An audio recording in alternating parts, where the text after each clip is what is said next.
going on, everybody? Welcome to a new video. Today I would like to make a video that is triathlon, Ironman training and racing related, and it is on the subject of overtraining versus overreaching. And I would like to share with you my experience with overreaching and how I managed it, and I managed to not let it become overtraining, which is a far more serious condition. So this video was born from a Facebook post that I read this morning, and it was from someone asking, oh, am I overtrained? How do you tell if you are overtrained? So the first thing is to define overreaching versus overtraining. So overreaching is something that happens when the word says it, we reach further than our body actually can. So this can be done during training sessions, either by stacking up too many intense training sessions together, like maybe a really hard bike in triathlons followed by a really hard run, or it can be something more related to really long endurance. And this particularly happened to me 2 days ago. So I went on a bike ride and it ended up being 9 hours, 160 kilometers with more than 4,000 meters of elevation.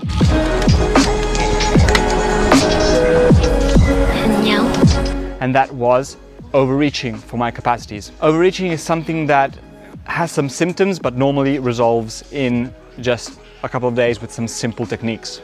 Overtraining, on the other hand, is a far more serious thing, and it is caused by basically prolonged overreaching and maybe not picking up on these symptoms that you have when you overreach, and just hammering it and going forward. Like type A personalities do this a lot, and they just progressively just stack workouts on workouts and eventually end up overtraining, which is something that can last for I don't know personally, but it can last for weeks or even months to get back to your prior fitness.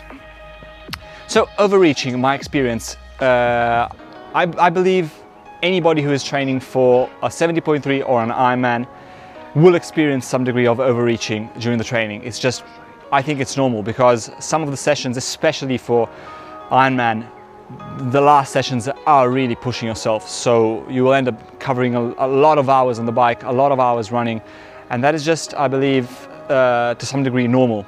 How to tell when you are overreaching? Well, Garmin basically tells you. Oftentimes it will tell you are overreaching for your fitness level, but the telltale signs for me were resting heart rate always 7 or 10 beats higher than normal. And it happened to me 2 days ago. So after the bike ride, my resting heart rate was 7 or 8 beats higher, which is a lot. Second thing, really troubled and not restful sleep. So basically I would go to sleep and I would wake up just feeling like a truck had run over me, or not really having felt like I'd rested at all. So not profound sleep and not restful sleep. And the third thing is just basically fatigue. So you are fatigued during the day, you're fatigued when you're doing stuff, you're not in a good mood, like you're not really jazzed up to do stuff, especially training. Another symptom of overreaching can be not being able to maintain submaximal heart rate. So your heart rate will not go up when you are trying to train. So you're trying to push it at 155, it won't go there. It will stay at 140 or even 167, 170, it will not go there. The body will protect itself and will not go up to that level of heart rate. And this, I think, to some degree is normal. So even just having one rest day a week, like Monday taking it off, I believe is in some way mitigates overreaching that maybe you've done during a week. I personally believe that when you're looking forward to the rest day on Monday, when you're looking forward to not training and not thinking about triathlon or Ironman, I think that is a fairly good sign, because it means that the training is like pushing you, but pushing you to the right degree if you're not experiencing anything like higher resting heart rate and really troubled sleep. The sleep should be really deep and restful if you've done a productive week. Whereas with overreaching, that is what I experienced. I experienced being very fatigued, sleeping really badly, like having heart rate still going, like accelerated heart rate when getting into bed, and it just wouldn't go away. And I would wake up in the morning feeling like a truck had run over me, basically. That's how I would describe it. And here we have overtraining. Overtraining is far, far more serious, and it is basically all the symptoms that I said before, times, I don't know because I haven't experienced it, but I only talk from my experience. Elevated resting heart rate by 10 beats, really poor quality of sleep, unrestful sleep, extreme fatigue during the day, not being able to raise your heart rate to maximal levels, so the body will go in this protective state and will not let you get your heart rate higher than 145, 150. The body is very smart in this. I believe the biggest symptom, I think, would be not wanting to train and not having energy to train proficiently.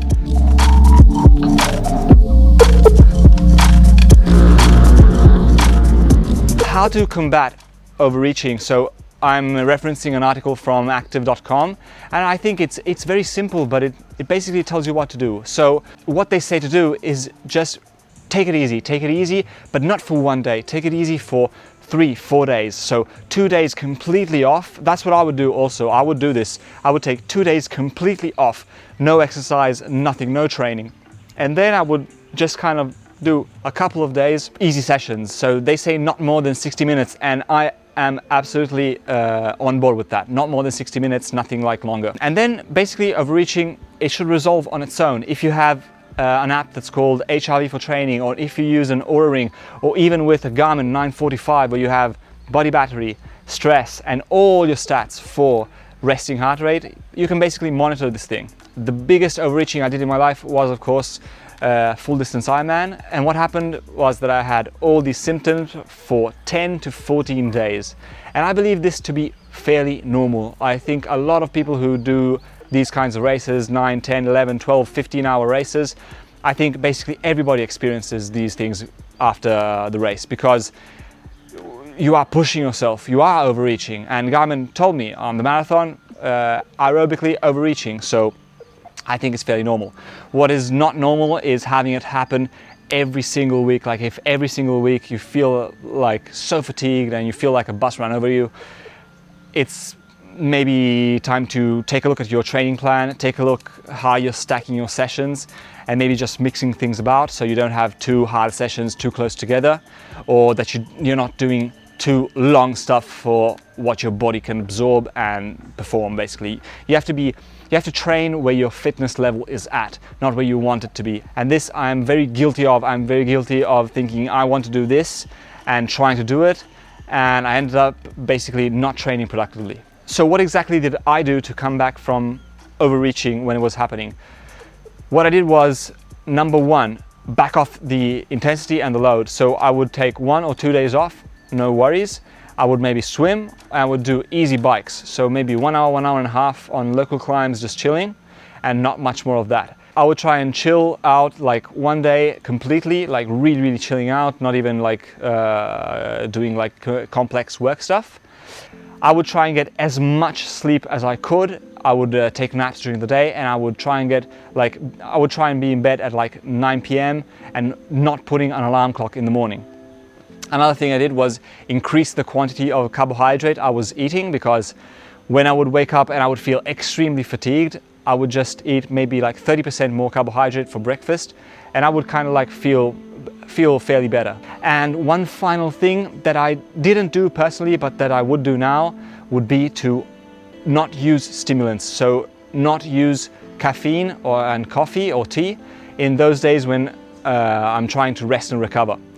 Because caffeine via binding to adenosine receptors can mask these symptoms of tiredness, so it can help us to push through these things, but that is not a good thing. We need to rest. I needed to rest. So having that coffee in the morning, I don't think was something that was promoting my recovery. So I wouldn't do that. The other things I would not do in training to avoid overreaching, but that I of course still do, is not go for 8-hour bike rides when I'm only conditioned for 6 hours, and especially not do hard stuff mixed with long stuff. So don't do 9 hours on the bike with 4,000 meters of elevation on steep climbs. That is a recipe for disaster.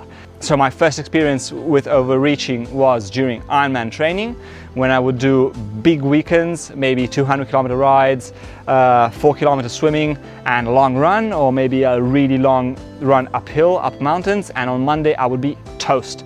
So I would take Monday like really as a recovery day, and maybe Tuesday as an easy day, not a hard day, which early in the preparation Tuesday would already be like a hard day, but when the volume was really getting huge at the end of an Ironman training block, Tuesdays would also be easy. What active says to do for overtraining is far more complex, and it is basically doing a resting period.